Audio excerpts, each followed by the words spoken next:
সবাই কেমন আছেন? অনেক কষ্ট নিয়ে আজকে চলে আসলাম। আপনাদের তো সব জিনিস দেখানো হয় না। আসলে কি পরিমাণ চুলের অধিকারী আমি ছিলাম। এই দেখেন চুল, আরও যে কত চুল আছে আসেন কিছুটা দেখেন। এই যে ব্যাগে রাখছিলাম, ধুলা পড়ছে অনেক, আর ছোট ছোট তেলা পোকা হয়েছিল। তেলা পোকার জন্য চুলগুলো এখন আমি হয়েছে ঝাড়বো। এরকম আরও 2 পলিথিন চুল আমি বাড়িতে পাঠিয়ে দিয়েছি মাটির নিচে গেড়ে রাখার জন্য। এই যে দেখেন চুল, এত চুল কেউ বিশ্বাস করলে আমার মাথায় ছিল। আরও 2 পলিথিন চুল কিন্তু আমার ফালানো হয়েছে। যাই হোক, এই যে দেখেন ছোট ছোট তেলা পোকা হয়েছে।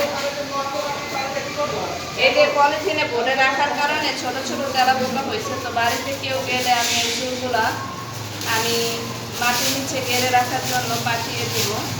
আর চুল অনেকে বিক্রি করে টাকার জন্য, আমি কখনো এই কাজটা করি না। গরিব হতে পারি, কিন্তু চুল বিক্রি করে আমার কাছে এইসব ব্যবসা ভালো লাগে না। দেখেন আপনারা চুল চুল মাথায় আল্লাহ রহমতে মাশাআল্লাহ দিলে যা ছিল,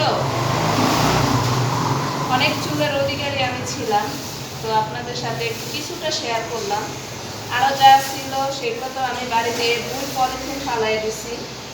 একটু একটু করে এই যে দেখেন চুল কিন্তু একটু একটু করে জমানো হয়েছে, একেবারে কিন্তু না। এই যে একটু একটু করে প্রতিদিন মাথা আশ্রাইছি 2বার করে। এই যে যতটুকু হয়েছে জমা জমা এভাবে রাখতে রাখতে কিন্তু বিন্দু বিন্দু করে যেভাবে সঞ্চয় করে না, সেই রকম ঠিক আমি সঞ্চয় করেছি আমার মাথার কেশ।